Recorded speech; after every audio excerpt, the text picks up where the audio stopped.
Olá, espero que estejam bem. Hoje venho falar-vos sobre as tarefas agrícolas que deve ter em conta agora no mês de fevereiro e também algumas práticas culturais úteis nesta altura.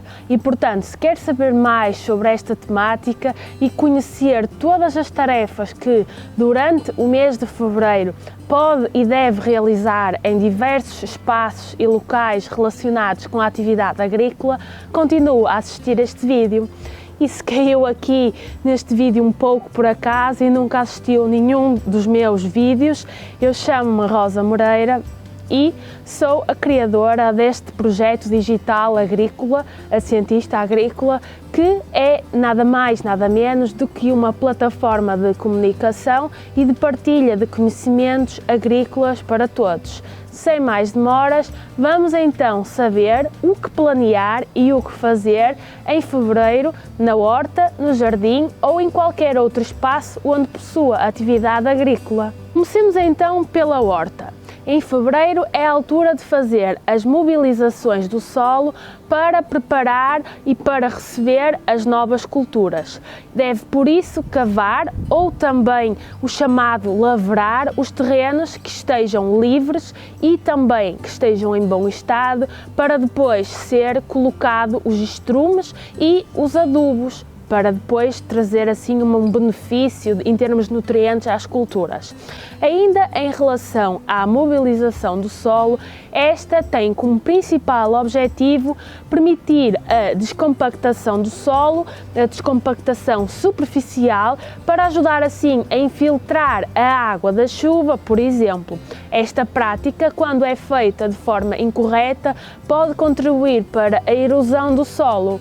Caso o agricultor toma a decisão consciente de reduzir as mobilizações do solo, está também a reduzir os custos que estas operações agrícolas provocam e ajuda assim também a diminuir o consumo de energias não renováveis. O que aconselho sempre é que seja feita uma mobilização superficial do solo de forma a não inverter as camadas do solo para que a matéria orgânica possa manter-se nas camadas superficiais, estando assim mais facilmente acessível às plantas.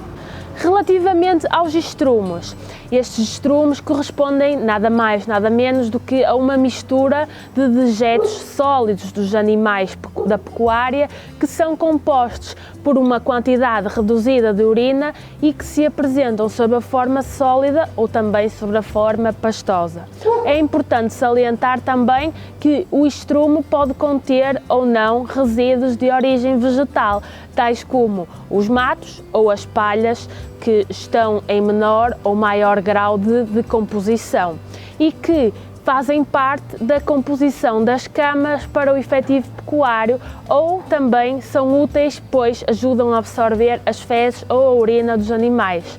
Pode também designar-se o estrume como a fração sólida do chorume e que é resultante da separação entre fases. Vou deixar aqui na caixa de descrição o link sobre um artigo que fiz em tempos sobre quais são os tipos de estrume relativamente aos diversos tipos de efluente pecuário que existem e a sua composição para vos ajudar a decidir qual aquele que devem utilizar.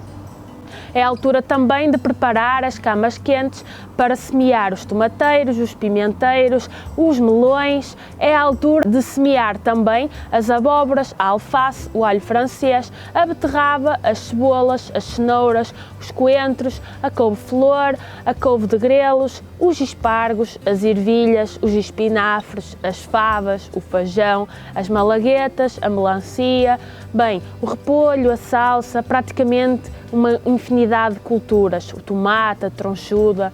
Se pretender semear os melões, os tomateiros e os pimenteiros, tal como disse, é importante que prepare as camas quentes. Pode optar por produzir a sua própria cama quente usando madeira simples sem fundo, uma parte superior inclinada de vidro que esteja orientada para sul para maximizar os raios solares, e caso também tenha algum jeito para este tipo de trabalhos de carpintaria, confesso que eu não tenho, é ir buscar esses materiais necessários a uma loja de bricolagem para facilmente poder criar as suas próprias estruturas, estas camas quentes que são tão importantes na fase inicial do ciclo de cultivo destas culturas, como o tomate, o pimento, o melão.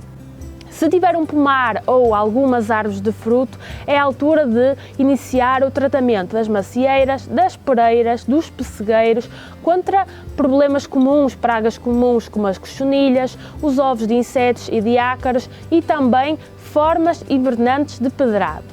Em fevereiro é a altura de proceder também à pulverização com cal da bordaleza nas nespereiras, por exemplo, contra o pedrado, nos pessegueiros, contra o crivado e a lepra e também noutras árvores de fruto, noutras fruteiras, como as laranjeiras, contra uma doença tão comum que praticamente toda a gente conhece, que é o míldio. Bem, relativamente à cal da bordaleza, esta foi descoberta até relativamente recente na zona de França, quando um agricultor tinha por hábito caiar as suas uvas na proximidade da estrada para evitar que as roubassem. À medida que o tempo foi passando, este agricultor foi observando aquilo que se estava a passar à sua volta e viu que as uvas onde era aplicada esta calda mostravam-se mais resistentes a doenças de origem fúngica como o míldio. Contrariamente, nos cachos onde não era aplicada esta calda, as uvas estavam mais atacadas com este tipo de problemas de origem fúngica, que, mais uma vez, o míldio. E este tipo de fenómenos despertou, digamos assim, muita curiosidade na comunidade científica, em especial de um investigador chamado Millardet, que descobriu que o efeito estava associado ao facto de ter sido preparada esta calda em tachos de cobre. A partir desta etapa foram desenvolvidas várias pesquisas para chegar à formulação mais adequada da proporção entre cal e sulfato de cobre. Existem várias receitas, se vocês pesquisarem na internet, e dosagens utilizadas para fazer a cal da bordaleza. Eu vou partilhar convosco na caixa de descrição o link do artigo que fiz em tempos sobre a cal da bordaleza, que refere a dosagem que utilizo e que me foi recomendada por vários funcionários onde eu costumo comprar este tipo de substâncias para preparar a cal da bordaleza e aplicar nas minhas árvores de fruto. Por isso, não deixem de abrir a caixa de descrição para conhecerem então esta formulação. É também importante que prepare as terras, lavouras, gradagens, adubações, estrumações, bem, uma infinidade de práticas que são destinadas às culturas de primavera que não tarda também chegam.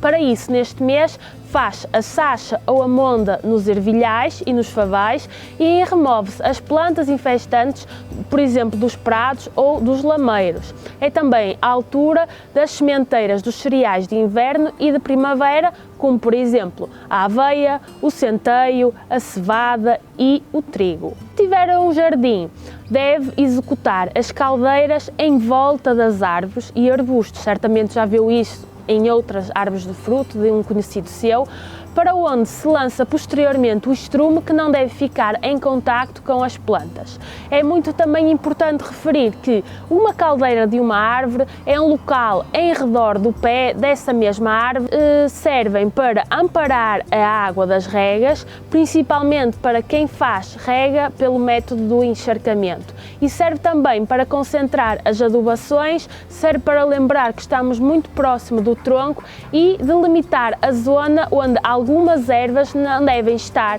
por causa da competição por água e nutrientes.